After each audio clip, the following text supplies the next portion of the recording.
Buckle up because today, we've got another chilling horror story waiting for you. After just 27 minutes, you'll hit a terrifying twist. Or, if you're feeling brave, skip ahead and face the darkness now. Either way, prepare yourself. This is not your typical drive. Before we begin, please make sure to like and subscribe to the channel and leave a comment indicating your location and the time you're watching. I must give some very brief background information so that the story makes sense. I attend a public university in California that is a part of the UC system. Some of the larger universities, like UCLA, Berkeley, and Santa Barbara, are considerably larger than others, like mine. The majority of the larger universities have Cal Day and Santa Claus are Berkeley's own versions of what is supposed to be a dedicated tour day, when all prospective students visit the respective campus to take a look around, but in reality, it's just a pretext for all the present students to host wild parties all day. For example, Barbara's is called Deltopia.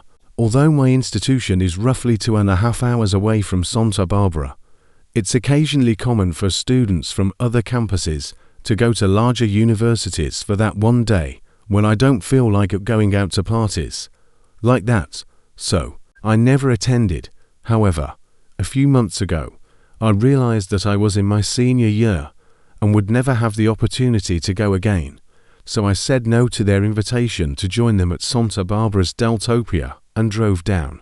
Hunter was driving that Friday afternoon, the day before all the big celebrations, and the other friends who were going with us were Damon, Benjamin, and Armin. Since we were all taller than 6 feet, the trip was extremely crowded, but it passed swiftly, with some nice music and conversation.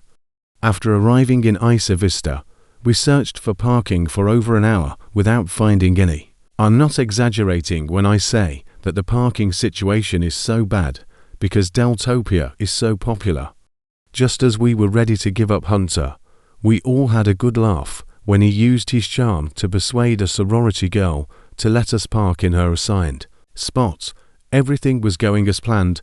Hunter's sister, a junior at UCSB, consented to let us all crash on her apartment. That may seem a bit ratchet to some, but having a place to sleep at Deltopia is almost a golden ticket. She and her roommates were very laid back, so even though Deltopia didn't officially begin, we chose to party with them that night till the following morning. One more thing I must say is that Hunter is a very gregarious person. So many people know him. He has a friend named Amir who is a little problematic. I use the word friends quite liberally here, and Amir is one of before you call me out for talking. Let me say that Amir has done a lot of bad things. He's one of those insecure, loud, ignorant individuals who cling to social circles without ever truly being a part of them. He's always looking for approval and somehow makes every conversation about himself. Amir had told Hunter some time ago that he was also heading to Deltopia, but there was never any genuine discussion about where he would be lodging or who he would be traveling with. He wasn't a part of our plan, and none of us we decided to do an alcohol run for ourselves and Hunter's roommates 1 hour after the crew arrived at her sister's house. As the 5 of us were leaving the liquor store with our purchases, we brought him up on the drive down. We saw Amir standing on the curb with his hands in his pockets, but no one spoke. We continued walking in the direction of the apartment, and he seemed to follow us as if he had been there the whole time. The first thing that came out of his mouth was we were a few blocks from the store when he asked, "Why are you guys so surprised to see me?" Was this kid brain dead? There was never any intention of seeing him here, much less hanging out with him. Hunter hadn't even informed him where we were staying, as far as any of us knew.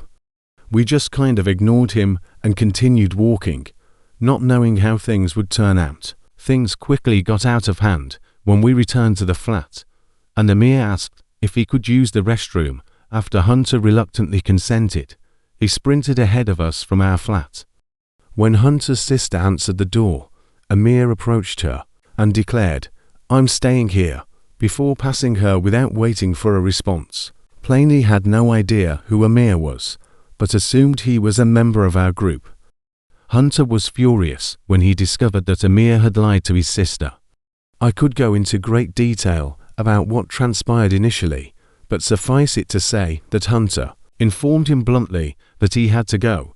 Hunter's not the person you want to play around with, so Amir finally took the hint and left after he stood outside the door for another 20 minutes, arguing that he wasn't allowed there and that lying to his sister was over the line. After that, we got wasted, and to be honest, nobody could talk about anything but Amir.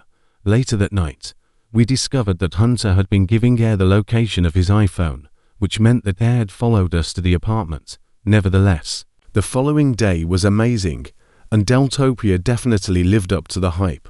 We met up with 5 of our other friends after the hijinks were mostly over by late afternoon, and the 10 of us ended up relaxing at Hunter's sister's place.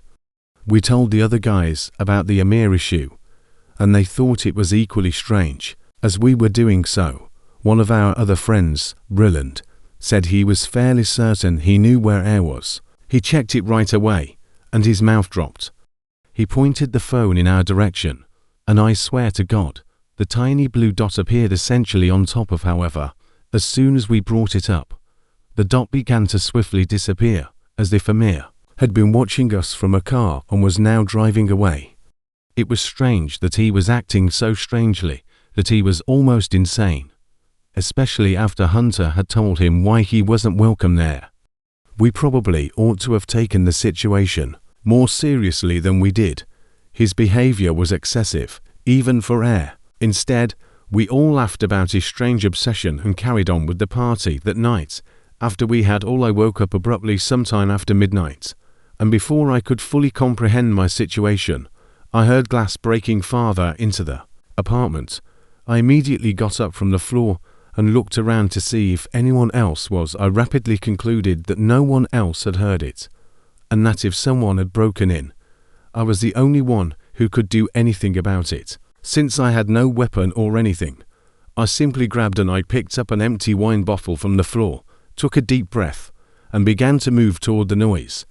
My heart was racing when I walked into the living room and discovered that the sliding door leading to the balcony was completely broken. A large boulder was sitting in the center of the floor, surrounded by gleaming glass fragments. I didn't need persuasion that there was a mirror behind it. I began to wake up my buddies when I noticed a closet door handle twitch slightly out of the corner of my eye. I paused, more terrified than I had been seconds earlier. I was ready to yank the closet door open when I realized that Amir had the audacity to do more than damage property, and the idea that he had broken into the apartment frightened me. Instead, I crept back to the bedroom and roused Hunter up and instructed him to support me. We headed for the living room, but by the time we arrived, the closet door was ajar. I frantically searched the area but failed to spot him.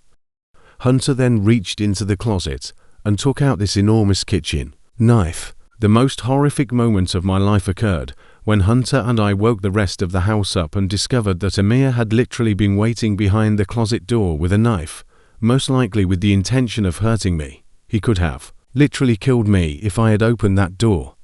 To be absolutely certain that Amir was not in the flat, we conducted a sweep. We definitely called the police, but all that really resulted was a police complaint. They informed us that property often gets destroyed during Deltopia, and we were among the several, before you ask, victims. Amir had stopped telling Ryland where he was, so we couldn't even tell the police that we had to leave. The following morning, Hunter was terrified about leaving his sister and her roommates there, especially since he knew that Amir had gotten in covertly.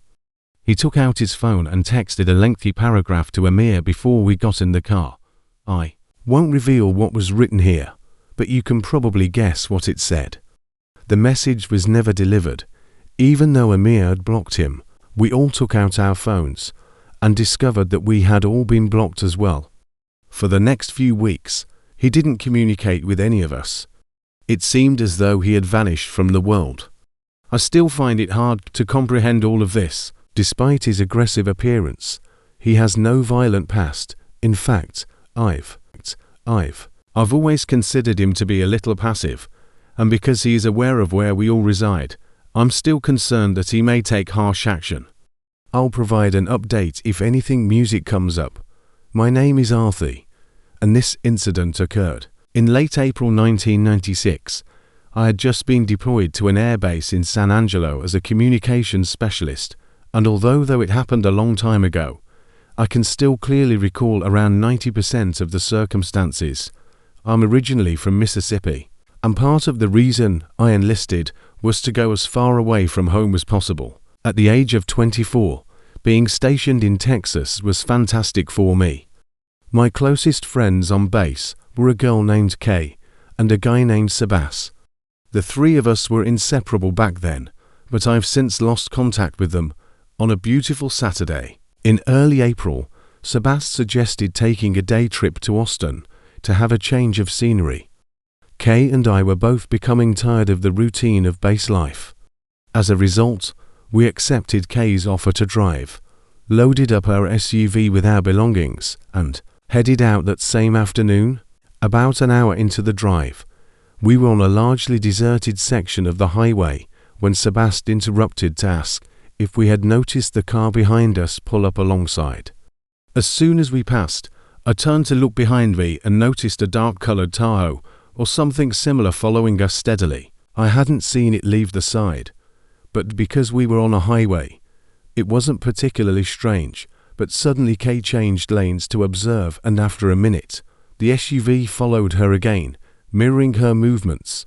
At first, I was perplexed, but after a minute, the SUV turned on its lights, and everything made clear. We were being pulled over by an undercover police officer, and I watched as the officer stopped behind us. I'm a fairly perceptive person, and I was literally trained to process information quickly, so I knew right away that something wasn't right. The man who emerged didn't resemble any police officer I'd ever seen, and he was dressed entirely in black. There was tactical gear on him, but nothing that marked police. The only official aspect of his clothing was a patch on his sleeve that said something I couldn't see. He also didn't act like a typical cop. Instead of going to Kay's window, he stood behind it, the vehicle, as though he was waiting for something. After observing him for a little while longer, I saw that he wasn't merely standing behind the vehicle, but was actively examining it. He was peering through the rear window, as though he was attempting to view the items we had packed and making sure, after removing Kay's license plate and bumper stickers, Sebas and Kay finally noticed the odd conduct of the officer. Sebas rolled down his window and asked the officer if there was a problem, but the officer quickly approached without answering.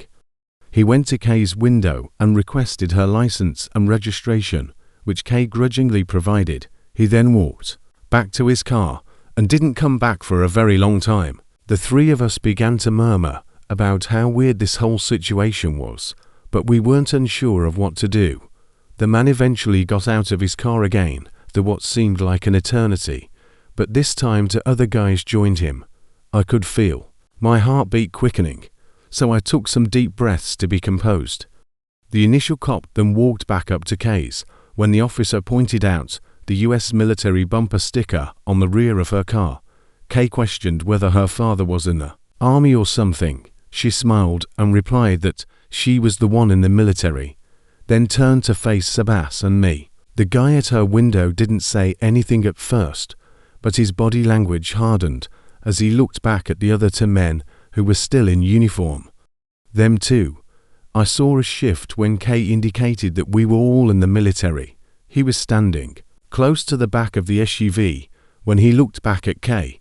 After a strange moment of quiet, he just instructed Kay to slow down and stated he was giving her a warning.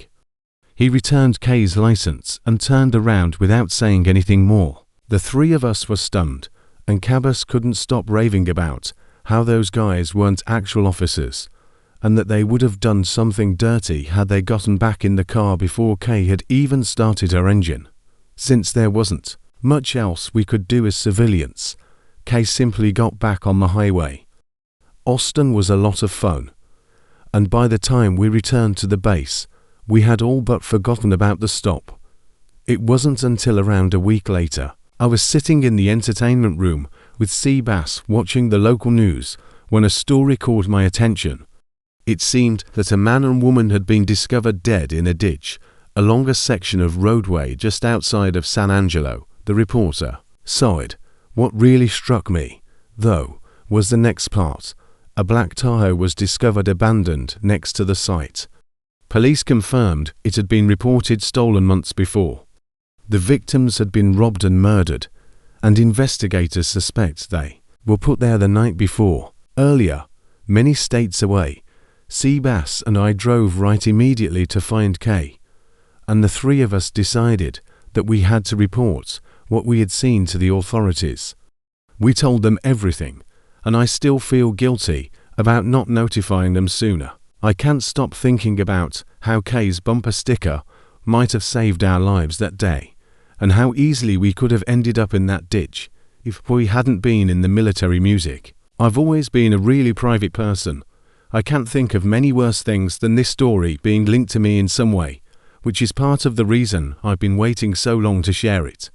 However, I was just thinking that it would be a pity to leave this world without sharing it, so here it is.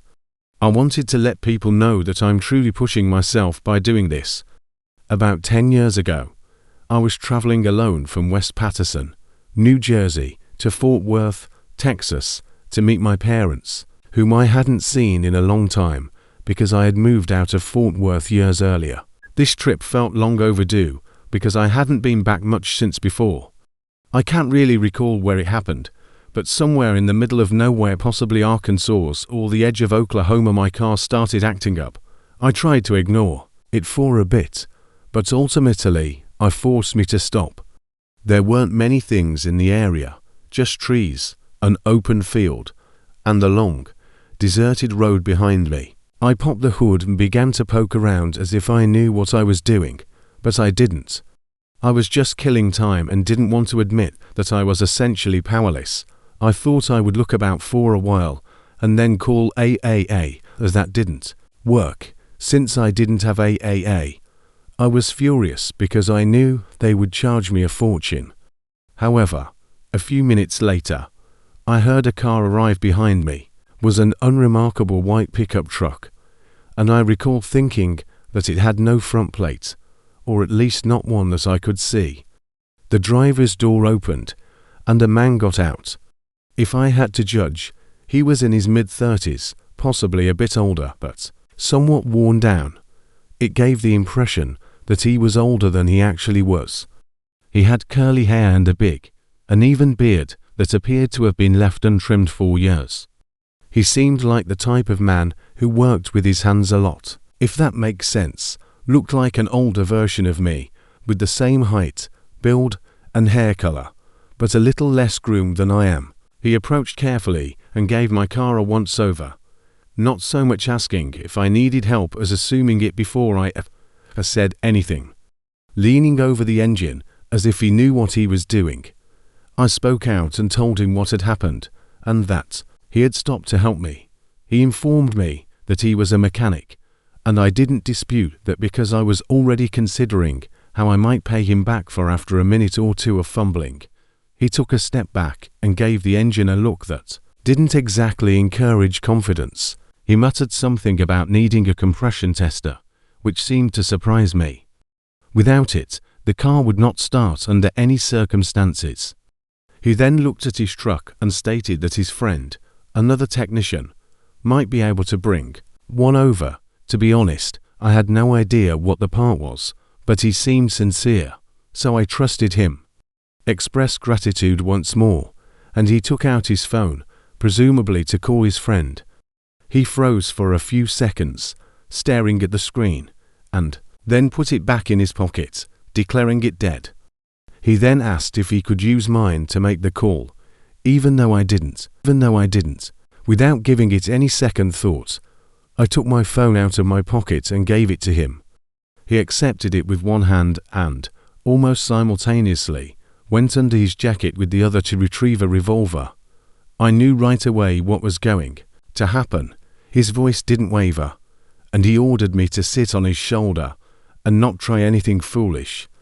He had obviously done this before, or at least given it enough consideration to seem practiced, so I followed his instructions. The entire experience felt I had literally just gone through something very regular when he dug through my pockets, snatched my wallet and backpack from the passenger seat, and even asked me to show him the passcode to my phone before driving away. Being robbed by the side of the road is something I know I'm talking about calmly now, but you can bet I was furious at the time. I doubt I've ever been more furious in my life. Regretfully, there's more to this incident than I'll get into. However, someone finally pulled over and helped me. They even gave me instructions to my parents' house so I could get there without using my phone. Later that evening, I arrived in Fort Worth, and considering the situation, my visit was really quite pleasant with my parents. The following weeks were a haze of cancelling cards, changing IDs, changing passwords, and essentially getting back everything I had lost. It was time-consuming and annoying, but I eventually got as much done as I could, and I went on with my life. But after about 6 months, things started to go south. One day, I received a letter in the mail from a bank I didn't recognize, congratulating me for obtaining a new line of credit. At first, I assumed it was a hoax or something, of junk mail, but then I received another one, this one from Best Buy, with a card that I had allegedly opened and had already spent more than $1,000 on. The charges were all from a weird Tennessee town, and at first I was quite perplexed, but then I realized that I had forgotten, up until the very moment when I was robbed, my social security card was probably in my wallet. The thief now had everything he needed to become me. The following month was a living torment, and my credit report was in a terrible state. If any of you have experienced identity theft, you understand how hopeless it can seem. I reported the incident to the FTC, set up a fraud alert on all 3 credit agencies, and even frozen my credit because it felt like every day there was something new to deal with. In order to establish a paper trail, I even called the local police departments in each of the places where I traveled and gave the police everything I owned, but they apparently couldn't do anything without a name or a license plate. I made a formal report nevertheless. Fraud had occurred, and although I had taken all the necessary precautions, things continued to become worse. The person who was stealing my identity was being very careful about it. A few weeks later, I received a call from my health insurance company. Someone had received emergency care at a hospital in Georgia under my name. It wasn't just a billing issue. Information that didn't belong to me was now in my file. If I ever ended up in the hospital and was unable to speak for myself, I would definitely report everything to the police once more, but that was the last straw for me, so I made the decision to take matters into my own hands. From that point on, I changed my entire way of life and dedicated all of my free time to finding the criminal. I set up Google alerts for my name, and I did everything I could think of, including checking my credit report frequently, searching forums, and searching social media. One night, on a whim, I decided to start looking through Craigslist, concentrating on locations connected to the fraud. Locations from which mail had arrived or charges had appeared after some time searching. I noticed a posting from Jackson, Tennessee, for a number of used power equipment and other random stuff, but I wasn't sure why. Struck out to me so much, but the more I looked, the more familiar it appeared. Then it clicked, and everything on the list matched things that had been charged to that Best Buy card exactly. I sat there for a long time, not knowing what to do, and finally I replied. I thought about trying to attach a tracker link or something creative to the listing, but I didn't want to startle whoever it was if he received even a hint that someone was on it. I replied that I was interested in a few of the items and asked if they were still available. After exchanging a few emails over the following few days, he offered me a time and a public location to meet, and he instructed me to bring cash. The meeting was scheduled for the following day, so I kept it simple. To my surprise, it didn't appear like the guy was on me at all. There's no knowing what I would have done to that guy if I had seen him again in person. I considered driving all the way to Tennessee myself, but I decided to call the Jackson Police Department to see if they recalled my case instead. Did, and I essentially begged them to assist me. I gave them everything I owned and practically prayed, by some miracle, they informed me that the details lined up just right for it to be worthwhile. They said they would at least speak with him to see if there was any information they could obtain from him. After some back and forth the following day, I was able to get the man to tell me that he was operating a red pickup truck. I informed the police of this and waited for a legitimate number of hours before they called me to let me know what had happened. I wanted to cry, I swear on my life. The officer informed me that the man sped out of the lot as soon as he saw the patrol cars close to the meeting place, without even trying to act composed. That in and of itself was enough to raise suspicions. Shortly after the man lost control of his truck and crashed into a ditch, they followed him. Although it wasn't a serious accident, it was sufficient to get the police engaged legally and go beyond a simple interrogation. They said he was a complete mess and was visibly scared. You understand it. As soon as they even brought up the best buy things, he folded them and acknowledged that he had no idea where they had come from, that they weren't his, and that a buddy had given them to him. He then opted to resell them on his own initiative. Couldn't have been more ideal. The man told his friends, and with his help, the police were able to gather enough evidence to apprehend the real person. As I previously stated, I'm not attempting to have this linked to me, so I won't go into detail about it now, but I will say this, the thief wasn't operating alone. In fact, there were 3 of them in all. What's even more bizarre is that, according to what I was informed, they had been focusing on tourists and lonely truckers primarily in the south, traveling up and down a few major interstate circuits. All 3 of them were eventually apprehended, accused and imprisoned. I refuse to say a lot more than that, but I'll claim that justice was done. This was done. Buckle up because today, we've got another chilling horror story waiting for you. After just 27 minutes, you'll hit a terrifying twist. Or, if you're feeling brave, skip ahead and face the darkness now. Either way, prepare yourself. This is not your typical drive. Before we begin, please make sure to like and subscribe to the channel and leave a comment indicating your location and the time you're watching. For starters, I've been a long-haul truck driver for over 12 years, and although I have seen my fair share of odd nights and dubious stops, nothing has ever affected me as much as what happened in Alabama in the fall of 2019 when I was operating a single route from Atlanta to Shreveport hauling refrigeration equipment. Normally, I would drive directly across I-20, but that week, a severe storm system washed down a large portion of the highway close to Tuscaloosa, so GPS redirected me into a maze of secondary roads that wound narrowly and windingly along. Cell coverage was erratic at best due to the trees and the occasional boarded-up church or rusted-out barn, and by the time dusk arrived, I was running on less diesel than I would have wanted. At around 7 p.m., I pulled off close to a gravel shoulder when a white Chevy Silverado slowed and pulled up next to my cab. The driver, an older man in his mid-60s, who might have had a leathery face and a trucker cap with crimson tide sewn across the front, leaned out and asked if I needed fuel. He replied that there were no operational stations 4 miles, but he knew of an old rest area just past the hollow where I had mentioned, yeah, I was looking for a station that still had power out there. Before I could respond, he waved and said, "Just take the exit past the mile marker to 114. It's not on the map, but I've been using him 4 years when storms hit." I wasn't happy about the notion, but I'd been in worse knots, and he seemed to mean well.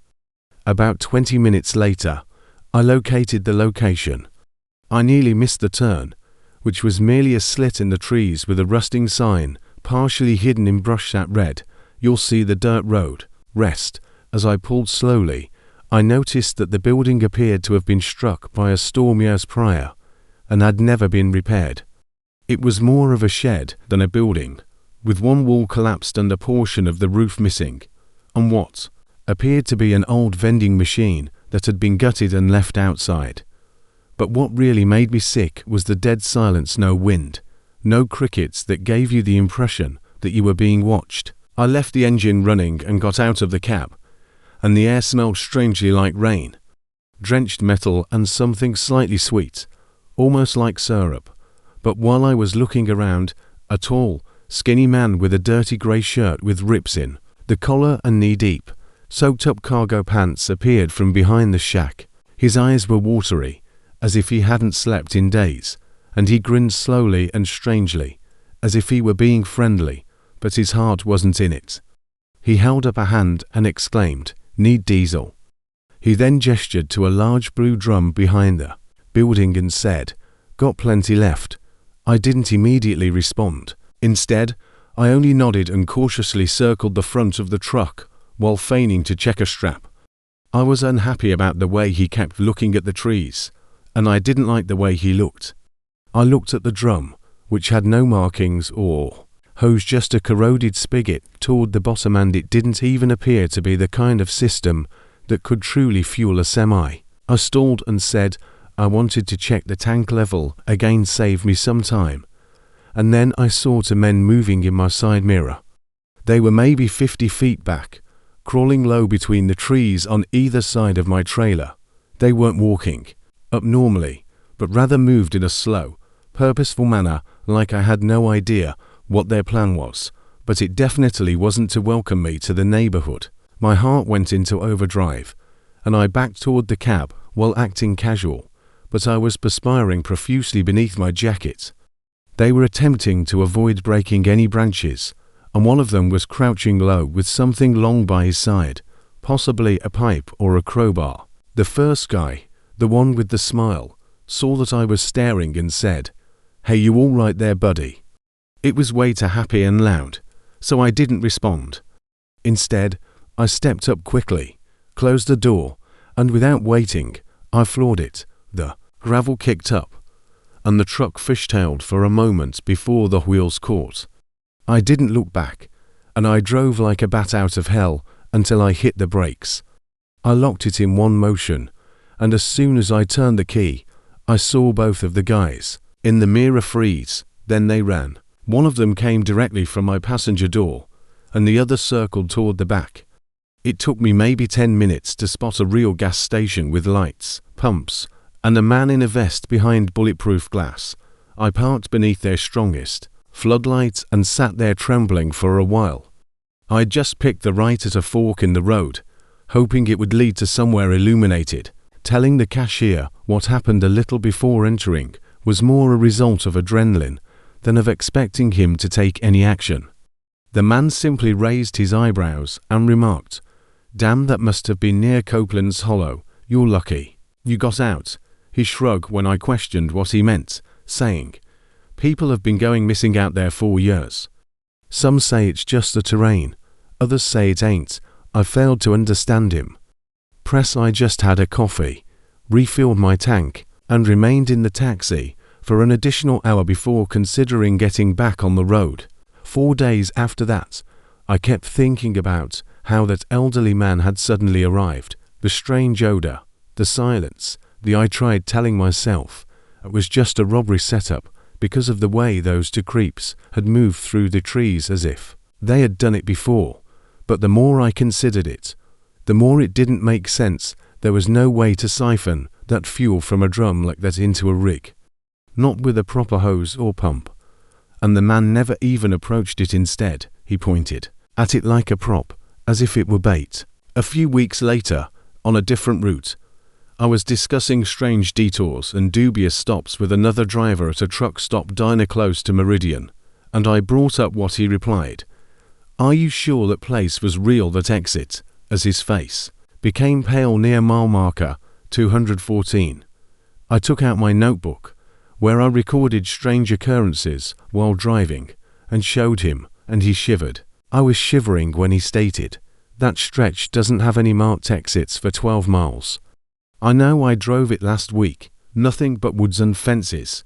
I drove the entire section later to double check, and there were no broken trees, rusted signs, or anything else that I could identify. I remember the trees, the gravel, the twisted shack, and those eyes, the kind of eyes that shouldn't be on someone merely trying to help, but I don't discuss it much because people, if you believe me, it means that there is still something out there that sets up a trap long enough to catch the next unfortunate person who runs out of fuel during a storm. If you have ever driven through Alabama during storm season, you know how easy it is to feel lost, even on a paved road.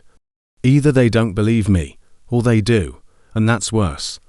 Since then, no matter how dire the situation, I never stop at unfamiliar areas. I also have a reserve canister in my taxi, just enough to buy me time if I ever run out again. That night altered the way I drive, sleep, and trust. I never saw those men again, but I still dream about that place occasionally, always in silence, right before the sound of gravel crunching under unmined feet. I'm not sure what would have happened if I hadn't driven away at that precise moment, but I know I wasn't intended to go. About 2 years ago, in late October, on one of those nights when the road feels like it's swallowing you whole, I was on Route 29 in Virginia. I've been driving trucks for a little over 14 years now, mostly short hauls through the East Coast, but occasionally I'll take longer runs when the pay is good. It was late, perhaps 1:30 in the morning, and the fog had grown so dense that it appeared as though I was driving through milk. My headlights could hardly break through the fog, and the radio had long since lost signal, so it was just me and a shipment of auto parts heading south with plans to stop at a rest area near Livingston, and halfway beyond the Red Hill area, I spotted her.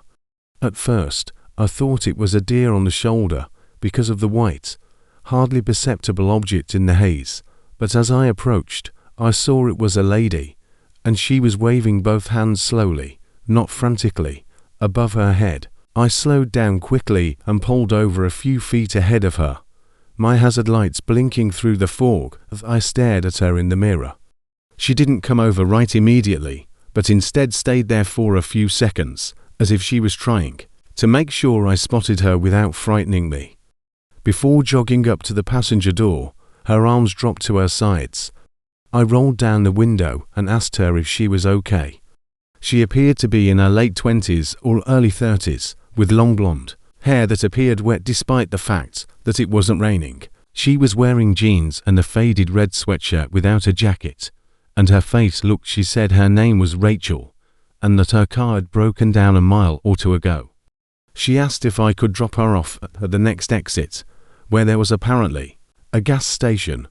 I instructed her to get in, and she quickly stepped up without saying anything further, and without a phone. She was exhausted, but not hurt, just spaced out, which seemed strange, but I didn't confront her at first. We just rode in silence, and she kept looking over our shoulder, as if she was looking for someone. After a few minutes, she asked if I had seen the black SUV, which I hadn't, and then she said, "It's been following me for 2 hours, and I think they know where I am." She was wringing her hands and her voice was unsteady now. I attempted to tell her that there was nobody behind us, just fog and an empty road, but her entire attitude changed, and she began muttering about how I tried to remain composed. But it was becoming more difficult to ignore how strange she appeared. She began asking me strange questions, such as whether I believed in patterns, or if I had ever seen the same person twice in different places. She also never stopped and said that she shouldn't have left her eyes darting around the taxi like she was searching for exits. Explains that at one point, she asked if I had ever passed out and woken up somewhere unfamiliar. I replied that I hadn't, and she simply nodded, as if she had anticipated my response. Then, leaning toward the passenger side window, she gazed into the darkness, as if she was waiting for something to jump out of it. By the time we got to the next stop sign, it was an old intersection with only trees surrounding it, and her leg was jumping wildly while she continued to say, "They know I'm in here." Abruptly cried, "Stop here. I need to get out now." I informed her that we were almost at the exit, but she had already unlocked the door before I could break it, so she flung it open and sprang down. I sat there in shock for a moment, then got out with a torch and yelled her name a few times, but she didn't turn around and raced straight into the trees on the right side of the road, vanishing into the fog. If she had never been there, I considered chasing after her, but to be honest, I was frightened by the way she ran her gaze before jumping. It didn't feel like someone was scared or confused, but rather that she knew something I didn't, and whatever it was close. I waited there for 5 more minutes. After calling the non-emergency police line, a deputy arrived around half an hour later. I told him everything, including her appearance, where she ran, and what she said. He listened intently before asking, "Did she say her name was Rachel?" Then he informed me that I wasn't the only trucker to report her, as several truckers had observed a woman who fit her description flagging them down somewhere along Route 29 in recent years. That stopped me cold. I responded sure, and he nodded, almost as if he had been expecting it. Rachel would always ask for a ride at night, always in the fog, and would either walk away or simply leave when no one was looking. The worst part is that no one has ever reported Rachel missing that fits her description. No automobile has ever been located, and ... I stood there trying to take in what the deputy had said. I asked him if it could have been a practical joke, or if she was a local woman with mental health issues, but he simply shook his head. Every time someone reports her, he says, she gives a different name, but then he said something that truly resonated with me.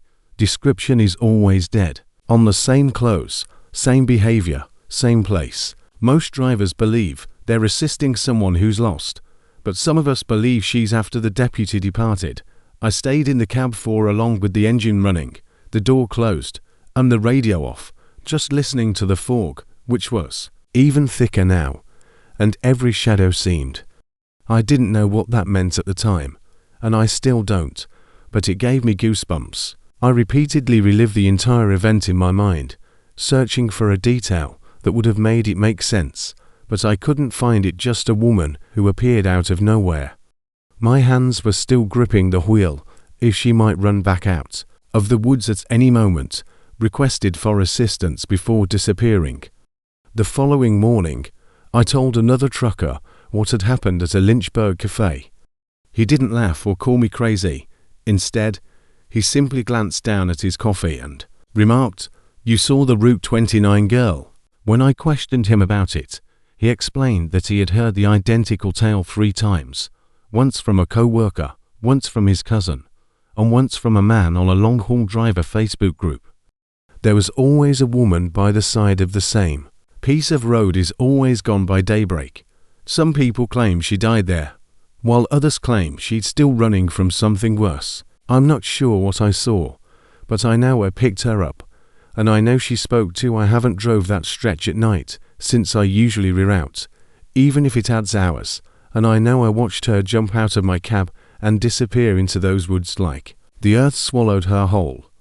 I also know I heard the panic in her voice when she stated we were being followed. I don't think I'll stop if I ever see someone waving me down in the fog again, not because I don't care, but because, whatever Rachel was, I don't think she needed to be saved. Instead, I believe she was trying to warn me. Back in 2021, I used to do freelance deliveries, usually in the West. I would find extra work using an app that linked me to small businesses in need of urgent drop-offs. It was nothing fancy, just me and my old Honda CR-V, and when September rolled around, I had a task that sent me. It was supposed to be a simple 3-hour drive from Flagstaff to a smaller town close to the New Mexico border, but I chose to take a shortcut via a lesser-known service road that crossed reservation land. The map indicated that it cut off 30 minutes. It was one of those choices that seemed wise at the time, but ended up backfiring. The road began perfectly, narrow and dry, with that red Arizona dust that gets into every crevice of your vehicle. The sun was low, sending long shadows across the countryside, and there were no cars or utility lines in the area. 10 years ago, around 45 minutes in, my engine began to stutter. The dash lit up like a Christmas tree, and I coasted onto the sandy shoulder with no signal on my phone. There was desert scrub and the occasional bent tree that appeared to have been struck by lightning. After a few minutes of pacing and searching for a higher position for reception, I managed to get just enough signal to phone for help. As I stepped outside, the heat hit me like a wall, and I realized how very quiet it was. No birds, no wind, just silence and the faint creak of my engine dying down. Roadside help informed me that it would take at least 2 hours. I got back in the car, leaned back, and tried not to worry when I observed a group of children, possibly teenagers, standing about 30 feet away from the road. I squinted to try to make out their features, because I hadn't heard them come, and they weren't moving, just standing there. The light was fading, and the sunset was backlighting them. There were maybe 5 of them, all dressed in black clothing. At first, I assumed they could be locals going through, or just inquisitive, so I waved through the windshield like a fool. But there was no response, no sound, and then one of them gently tilted his head like a dog does that when it hears something odd, and that small gesture made my stomach drop. Another dog hunched down as if he was about to spring, but he remained motionless after that, and I became acutely aware of how far away my doors were, thank God, locked, but the windows were down halfway. I leaned over and rolled them up to hide my nervousness, and I sat there clutching the steering wheel as if that would help. They hadn't approached, but the atmosphere changed. One of them began to move slowly in a broad circle around the front of my car, and the other one followed, pulling something behind him, possibly a stick or a piece of metal, and scraping it on the gravel. They were still silent, not even exchanging murmurs. I tried telling myself that they were merely playing tricks on me, perhaps even pranksters who knew this road was a trap for unsophisticated strangers like me, but deep down it didn't feel that way. The crunch of their footsteps and that terrible scraping sound made my heart race. They started tapping on the glass, but not all at once. First, they gently tapped on the back passenger window, and then at the front, in a rhythmic manner, almost as if they were attempting to imitate a pattern. When I turned to look, one of the teenagers had their face nearly pressed against their features were smudged with dust. But what really caught my attention were their unblinking, incredibly wide eyes. He smiled at me, but it didn't feel genuine. Rather, it was practiced, as if he had seen others smile, and was copying them without realizing what it meant at the time. The animal noises began, and I promise I'm not making this up. One of them howled loudly, echoing into the desert, and then another of them made a terrible impression of a coyote, like a youngster who had only heard it on television. Finally, there was a low, guttural growl that was unnerving. For a moment, I honestly believed that someone had entered the car without my knowledge. I spun around, my heart racing, but when I turned back to the windshield, I saw nothing but my duffel bag and the empty back seat. It wasn't coming from outside, though. It was coming from behind my driver's seat. I tried starting the car again, hoping it would miraculously come back to life, but all I got was that desperate click. At that point, one of the teenagers, a girl this time, I believe, stepped in front of my hood and fell to her knees, her arms too rigid. They had closed in tighter, now, right up against the doors. She began to crawl beneath the car with her head tilted to the side, and another one followed, crawling low and nearly slithering on the ground. I foolishly put the car in neutral, prepared to push it downhill if necessary, but before I could move, headlights emerged and a truck was driving directly at us in the distance, and as soon as those headlights reached the top of the hill, everything changed. The teenagers were dispersed like termites, not running, but vanishing into the darkness behind rocks and brush, if they had never been there. The girl who had, I didn't even realize I was holding my breath until the truck approached and slowed next to me. It was an old Ford, muddy and noisy, and the driver, A middle-aged man with a big frame and a scruffy beard leaned out and asked if I was okay. I was under the car, and they disappeared so quickly that I didn't even see where she went, was all. Right? I gave him a shaky nod and informed him that my car had died. He didn't inquire about the children. Instead, he told me to get in, and that he would take me to a station a few miles away. During the drive, I kept looking over my shoulder, half expecting one of them to be following us in the dark. The man said nothing but turned up the radio. When we got to the gas station, he seemed unwilling to talk, so I got out, thanked him, and went to phone the tow company again. At that point, a local sheriff arrived, a young man who was probably in his late 20s.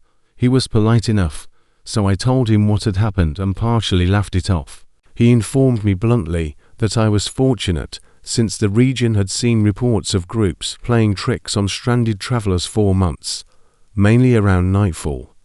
People were followed, chased, sometimes their cars were trashed, and sometimes worse, so he didn't go, thinking maybe it was some strange local prank. Specifically warned me not to drive that road ever again, even if the locals avoided it.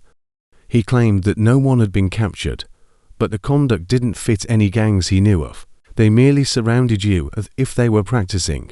I asked him if anyone had been gravely harmed, and he just gave me a long look and walked back to his cruiser. That night, I stayed at a neighboring motel, double-locked the door, shoved the dresser in front of it, and couldn't sleep at all because of that sentence.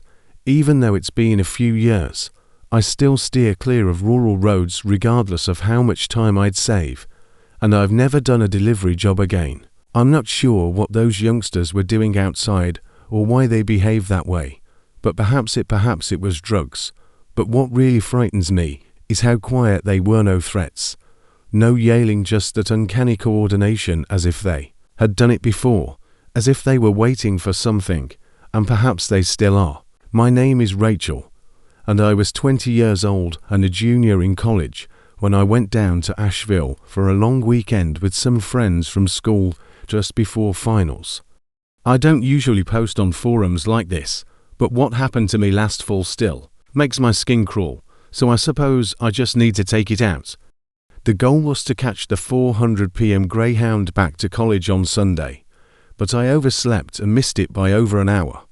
My roommate and I had no other means to get back that night. I made the mistake of utilizing a travel app that I had only used once before, Ride Match, which links you with drivers who are already on their way.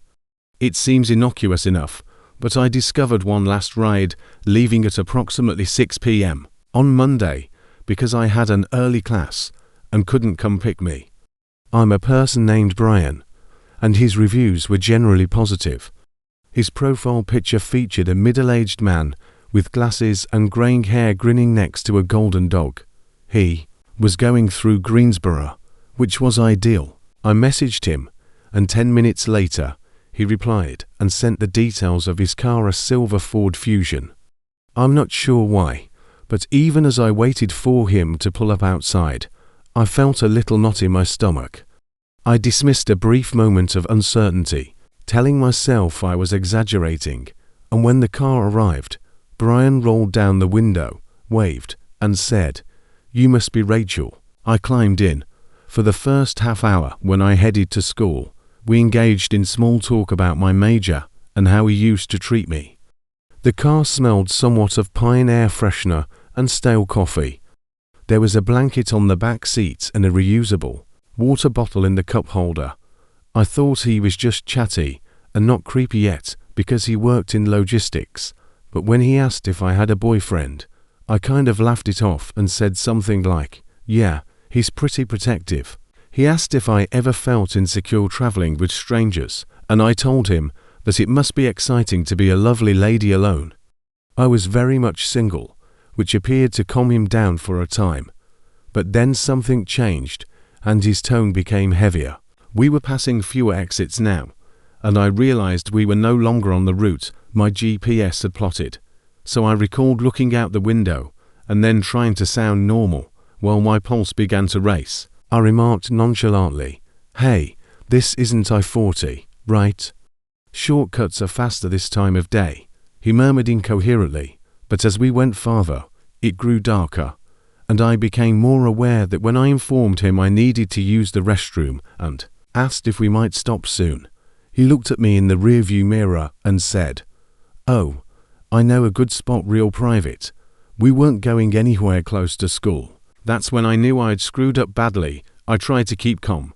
My mind was racing. I reached into my bag as discreetly as I could and slid my phone into my hoodie pocket. Screen facing out, my hands were shaking. I opened my text thread with my best friend Sarah and typed out some things. Then I saw she had location sharing turned up on her iPhone. So I swiped up, hit share my location, and hoped she would see it.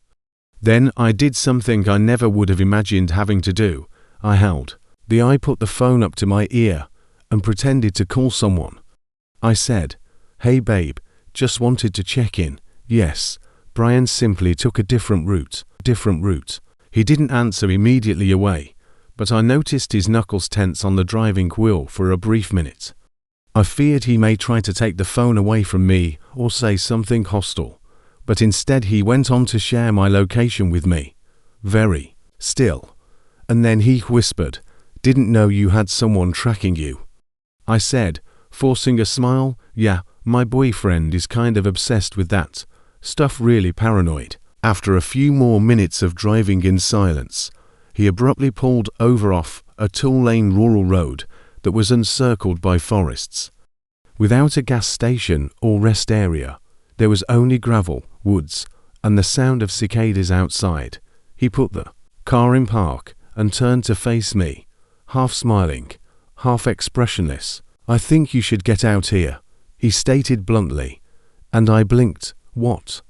He added, "You can figure out your own way back." Unlocking the doors with a click made the moment strangely more horrifying than when I was afraid he would assault me. It felt like he had abandoned me. Sarah called me less than 2 minutes after he realized I wouldn't be an easy target, so he gave up. I got out of the car slowly, keeping my eyes on him, and he waited until I moved away from the door before peeling off without saying anything else. Tires kicked up dirt and rocks as I stood there by myself, with hardly a bar of service. I was still shaking and could hardly talk when she gave her brother my location. Her brother lived about 30 minutes away and was home, so he drove right out to locate me. I sat on the side of the road, clutching my knees and trying not to cry till, when her brother arrived, I broke down and told him everything I could remember about the car, the route, and Brian's appearance. We immediately called the police, and I filed a report that same evening. The police took my account seriously. I was genuinely shocked when they requested screenshots, the app details, and any messages I had sent to Brian. I provided them with all of this information, and 2 days later, I received a call from a detective informing me that they had examined his ride match profile and discovered 3 additional complaints, all of which were from young women. One of them stated before she made him stop by threatening to jump out, he had begun driving into the woods. Another person claimed that he locked the doors and tried to talk to her 4 hours before letting her go in a remote area.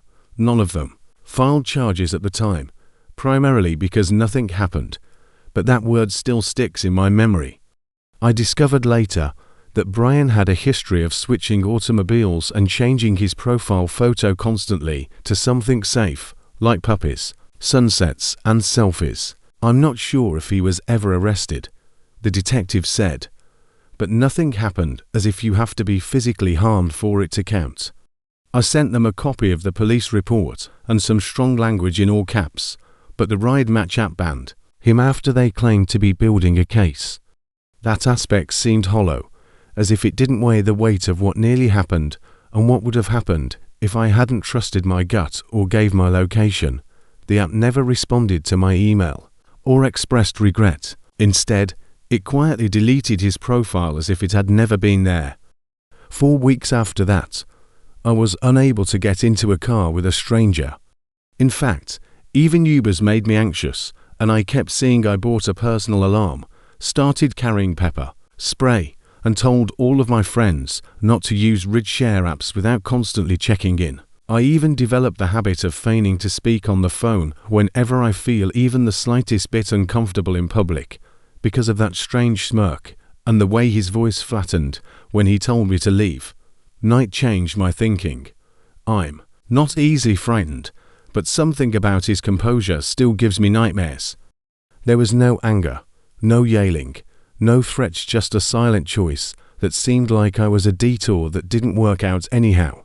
That's my narrative, and I'm out of danger. It felt like a test, as if he was determining how far he could push without repercussions, and I know I'm much luckier than some, but I can't help but wonder how many other ladies never reported him, and how many didn't even realize they were being tested. If you ever feel uneasy while reading this, pay attention to the voice in your head, and don't be polite or dismiss it. You might be saving your own life. I was working long hauls for a fuel distribution company in Billings, Montana. Back in the summer of 2016, I had been driving gas tankers for about 6 years at that point, primarily on peaceful, solitary routes. I was 38 years old, divorced, and childless, and I spent more time behind the wheel. I actually enjoyed the isolation that day, which began like any other with a northbound run delivering fuel to a little reserve outpost just outside my residence. The job had its routines, with late nights and early mornings, as well as pit stops. In ghost towns that hardly had names, there was nothing unusual about the sunny skies, good coffee in the thermos, and a Hank Williams playlist on shuffle until I noticed the pickup. It was an older Ford F-150, dark green, possibly from the late 1990s, with a beat-up body. But it had those I first noticed the brand new high beam LEDs practically burning into your mirrors outside Big Sandy when I checked my side mirror after changing lanes. Nothing strange happened. Montana highways are long and deserted, so having another car follow you for a while isn't unusual. But this guy wasn't just behind me. He was glued to me regardless of whether I sped up or reduced my speed. He matched me exactly, making no move to pass or increasing the distance. I tried to ignore it, thinking perhaps he was going to the same town. But after 40 meters of that same fucking truck in my mirror through curbs, empty areas, and even when I abruptly pulled off Highway 2, I began to feel uneasy. I decided to test him by taking another turn at a gravel county road that wasn't on my route, and sure enough, his tire struck the gravel 3 seconds after mine. I stopped acting like it was a coincidence and realized that I was being hunted, not just followed. I didn't want to freak out, but my heart was racing and my hands were getting sweaty. I grabbed my CB and looked around for other drivers, but there was nobody 4 miles. The only thing I could think to do was head. I remembered an old location, outside of a town called Kremlin, for the next truck stop. It was hardly more than a dot on the map, but it had lights and a service bay, so that was enough. I eased off the county road and headed back to the main highway, taking the extra mile, to see if the man would stay with me. He did the entire when I eventually arrived at the lot. The pickup didn't pull up beside me. Instead, it drove all the way to the far end, close to the dumpsters, and turned off its headlights. At that point, the man emerged by himself with a small duffel bag, and he began to approach me. I didn't even bother to turn off the engine. Instead, I leapt, leaving the taxi and hurried to the service bay door, pretending that I was just stretching my legs. But I was observing him and could tell that every step he took was planned, not hurried or slow, but intentional. He had a short busket, pale skin, and one of those features that he held the medium-sized black duffel bag low, almost dragging it. It had no patches or logo, just a plain bag in the palm of a man who you forgot the moment you turned your head away.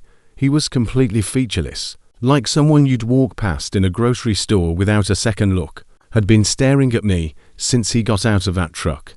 I slipped through the side door into the service bay and silently closed it behind me.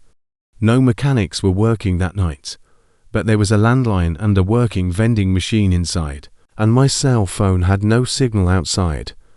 I immediately ran to the wall phone and contacted 911 in rural Montana. I spoke quietly, so as not to breathe too loudly, and I told the operator everything. The man with the truck and the bag inquired how long he had been following me, but she remained composed and asked for I was instructed to remain hidden, and that officers would arrive in at least 20 minutes. I huddled behind a pile of tires and stared at the bay door's narrow glass window, waiting to see if the man would arrive. A few minutes later, I noticed a shadow move across the window, just I couldn't see his face clearly, but I swear he was listening as if he was trying to hear where I was inside, because my heart was thumping so loudly that I was certain he could hear it through the walls. He was blurry at first, then more defined as he got closer. He didn't knock or call out, just stood there. I froze for what seemed like 10 minutes when he appeared, and then I heard a car door slam, not mine, but his, but he didn't leave. I peered out the bay's far side window and saw him standing next to his truck, now facing it as if he was simply waiting for something I didn't know.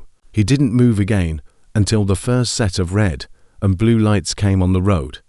Instead of running, he calmly walked around the back of his truck, opened the driver's side door, and sat down. Before long, 2 cruisers were boxing him in, and I got out as soon as one of them did. They pulled him out and searched the truck while I watched from behind one of the cruisers, still shaking and trying to make sense of what had happened. The man didn't object. Instead, he just sat in his seat with his hands on the wheel and his eyes forward, as if he was waiting to be arrested. When I opened his duffel bag, I saw one of the deputies pause. Then another one approached and they both began taking items out, including rubber gloves, duct tape, zip ties, a flashlight, and a notepad. I couldn't see all the writing on it, but I could see the names, license plate numbers, and column headings. The policeman nodded and continued. "This guy has been keeping track of drivers you were marked." I replied, "Yeah, most of us do. We pick up loads around the same time every week. Down for tonight." It turns out that I wasn't alone. They discovered 4 additional drivers listed by their first names, along with pickup locations and expected travel times. Some of the plates matched trucks from Great Falls and Billings.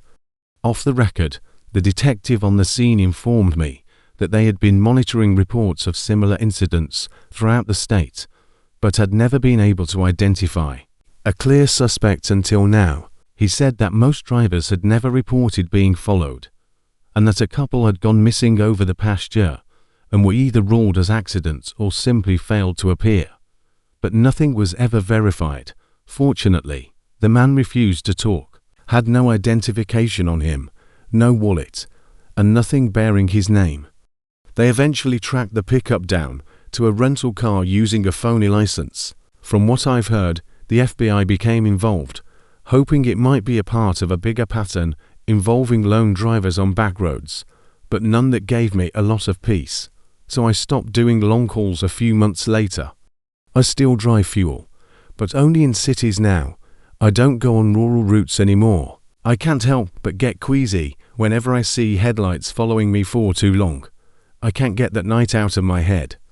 The thing that worries me the most is how casual he seemed, as if he had done this before and expected everything to go according to plan. I can't stop wondering what would have happened if I hadn't pulled off where I did, if there hadn't been a phone in that bay, or if I had just tried to confront him. I don't know, but I still check my rearview mirror every 5 minutes, and occasionally when it's really late and quiet, I swear I can.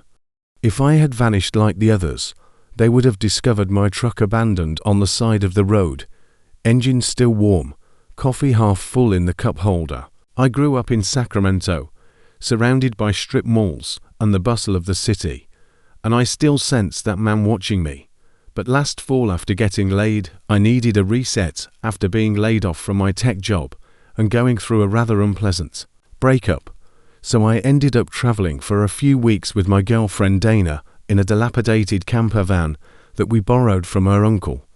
We weren't extreme adventurers or anything. We just wanted to see some trees breathe cleaner. We had no idea how close we were to losing everything that night in Oregon. It was mid-October, and we had been driving over the Cascade Range. Earlier that day, we had passed Crater Lake, and by nightfall, we were winding down this. We soon parked into a small gravel overlook that jutted out over a forested valley along a tiny, picturesque road with hardly any traffic and only a faint phone service. There were no lights or noises, just us and the smell of damp pine. The van wasn't particularly noteworthy.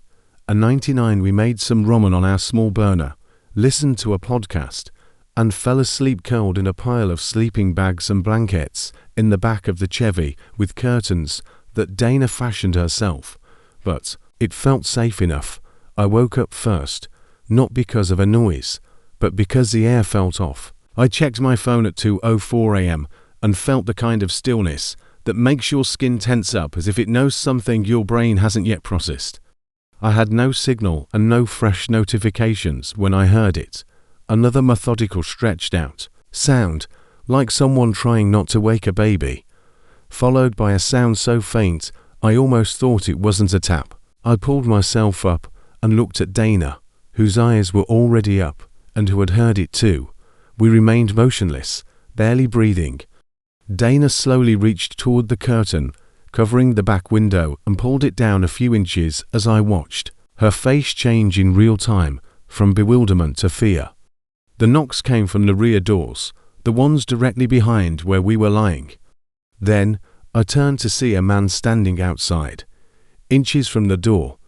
I don't know how we didn't respond, but the middle-aged man with the long grey beard and the filthy overcoat had a flashlight in one hand and a crowbar hanging at his side like it belonged there. He wasn't knocking to get in. Dana nodded, her eyes glazed with fear, and I mouthed, "Don't move." The flashlight beam flashed over the window as if he was looking for movement inside. I hoped he would give up because my heartbeat was so loud, but then all of a sudden the knocking stopped for a moment. Then we heard a slow scrape of metal against metal as he pushed a crowbar into the back door seam to test it and force Dana out. Her nails were digging into my arm, so I bent over, took my phone off the makeshift counter, and hoped that the emergency SOS would still function even without service. Fortunately, Dana had demonstrated how to use the quiet emergency feature a few days prior, so I watched a video about it and pressed. The vehicle creaked a little beneath the man's weight as he leaned into the door, and I could hear his breathing becoming slow and heavy as he held the buttons, felt the phone vibrate, and quietly prayed it had gone through. We dared not talk, stood perfectly still, taking his time, and suddenly the metal groaned louder. I imagined the door slamming open, his face filling the frame. I reached slowly behind me and took the little camping hatchet we kept next to the bed, but I wasn't sure what I would do with it. Suddenly I saw headlights. The man paused further, up the road, and I saw his flashlight beam move toward the incoming light. He retreated away from the van for a few steps, then turned and fled. Vanishing into the woods next to the Dana was trembling violently and whispering, "What the hell was that?" over and over again. It seemed like he had done it 1,000 times before, and I was unaware that I had been holding my breath until it came out in a gulp. We didn't move. We went outside and waited, gazing out the rear window, until the lights eventually came on behind us. Two police SUVs were rolled up, and they were flashing red and blue in the trees. I threw open the curtain and slammed the glass, and a young officer, we scurried forward and opened it after running up to the driver's side with a short busket flashlight in hand. They quickly inquired if we were okay, weapons drawn, and there, eyes scanning the tree line, we told them everything, and one of them listened as the other checked the area. A few minutes later, they informed us we weren't the first to report that man, but it turns out that in the previous 3 weeks alone, there have been two similar complaints from campers and hikers along the same section of road, always at around 2 or 3 in the morning. That made my stomach drop. I constantly see the same description of an elderly man who is calm and disheveled, carrying a torch, a tool, or nothing at all. Each time, he disappears before the cops arrive, but this time they were nearer. They thought he was a local fugitive who had been avoiding arrest 4 months, had assaulted a gas station clerk upstate, and was suspected of committing a series of break-ins throughout the county. One of the officers told us in a low voice, as if he didn't want the woods to hear him, that they believed he was camping out in the. The cops stayed with us till dawn, searching the woods and even putting in a dog team just as the sun began to bleed. He lived in the wilderness, living off supplies that he stole from parked cars and unguarded places. We made our statements, describing his clothes, his face, and everything else we could recall. They discovered new boot prints across the woods close to the overlook's edge, going directly toward where we had parked. One of the prints had an odd tread, as if a piece of the sole had melted or been pulled off. It was very particular. 4. Me and Dana. The officer's statement that the pattern resembled prints they had discovered at another break-in site was sufficient, and we left as soon as they gave the all-clear. We didn't sleep the following night or the one after every stream in the vehicle every branch. We ended up cutting our trip short and driving straight back to California when the roof was tapped, sending us into a state of silent fear. I don't think any of us acknowledged it out loud, but the romance of the wide road had died that night, and we still discuss it occasionally, but primarily in passing. What really bothers me is how composed he was. He wasn't irate, yelling, or attempting to frighten us. Instead, he was meticulous and patient, which is what kept me up 4 weeks, knowing he would have. I don't know if they ever arrested him, but if we hadn't remained silent and the police hadn't arrived when they did, he may still be waiting for the next vehicle to pull into that overlook and knocking softly enough to make you question yourself. However, I do know one thing. I'm not exactly the road trip type. I get car sick and I detest gas station restrooms. So if you ever find yourself pulled over in the middle of nowhere and thinking you've found the ideal peaceful place to spend the night, don't believe the silence and don't answer the knock. In August of last year, my friend Derek persuaded me to take a few days off and drive with him from North Carolina to Tallahassee for a music festival. He had this entire route planned, complete with picturesque back roads and local eateries, but the thought of being stranded in the middle of nowhere without cell service makes my skin crawl. I trusted him enough to agree to no interstates because we had been best friends since college, and I honestly needed the vacation because work had been terrible and I thought a little change of scenery could help. I never dreamed that things would get so badly fouled up in the middle of nowhere, Georgia. We had just left a gas station off a country highway on the second day of the drive, somewhere outside of Valdosta, in the late afternoon. One of those old ones with a broken ice machine outside and an old dog strapped to a post. Derek missed a turn that his GPS called out to late, so he decided we'd just loop back around on an alternate route. At first, the road was paved and bordered with trees, and it seemed rather serene. However, as the pavement turned to cracked gravel, and then to dirt, we found ourselves creeping up behind a long line of cars that were moving far too slowly. At first, we assumed that the black cars were part of a funeral procession. There were no danger lights, no police escort, and the cars all appeared mismatched, as if they were just any black automobiles that happened to belong to these guys. The headlights were all moving in a perfect pattern, but there was something strange.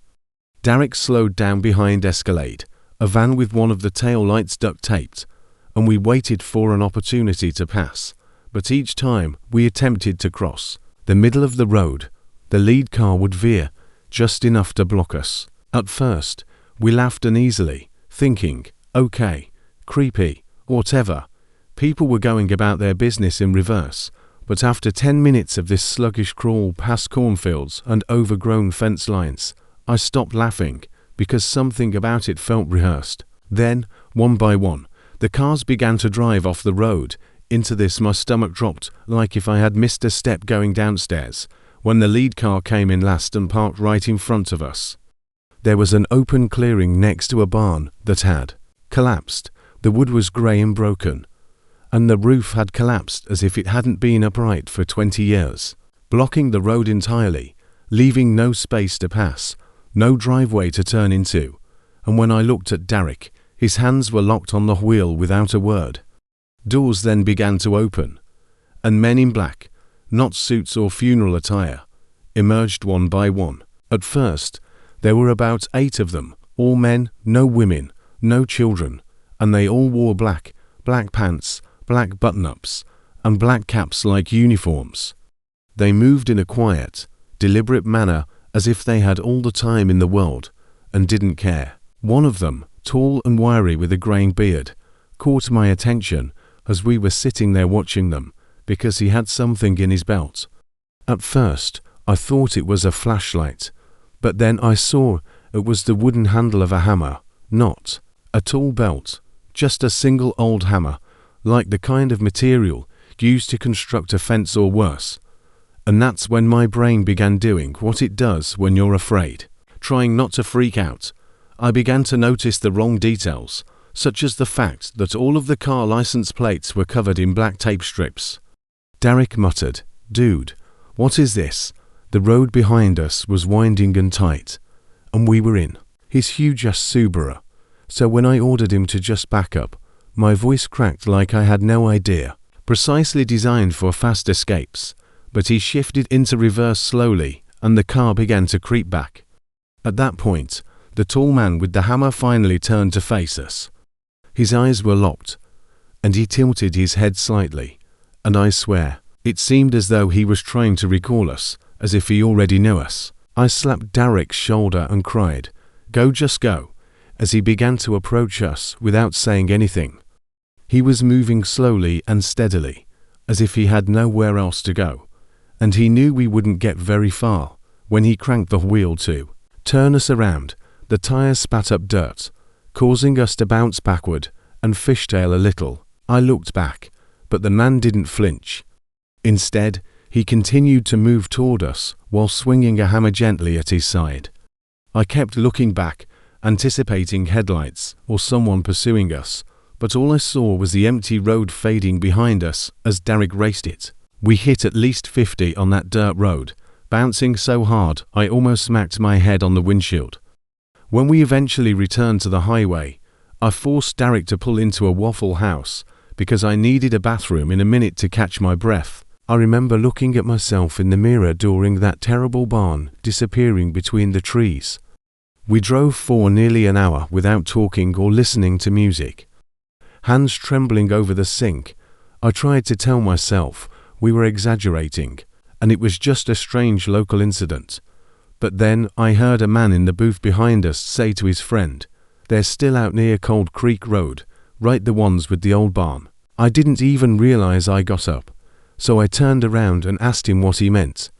He gave me the look you give someone who's going to hear something they'll regret. He gave me a long look before saying I shook my head, and he leaned in slightly, lowering his voice, saying, "You're not from around here, are you? Stay off those roads, because there's an old bunch they've been there 4 decades, and the locals refer to them as the procession cops. Police have investigated, but nothing has ever come up. They don't appear in the system, have no names or records, and people claim that they use roads and abandoned barns for various purposes." He simply shook his head and murmured, "People disappear."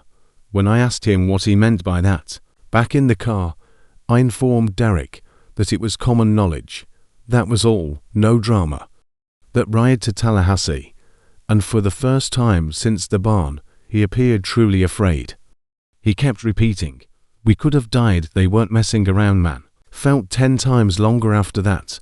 I know it seems paranoid, but I can assure you that we were followed that night, not immediately, but on the final stretch of road every time we passed an old barn or noticed a group of cars on a side road. I didn't get much sleep that weekend, and even during the festival, I kept checking over my shoulder.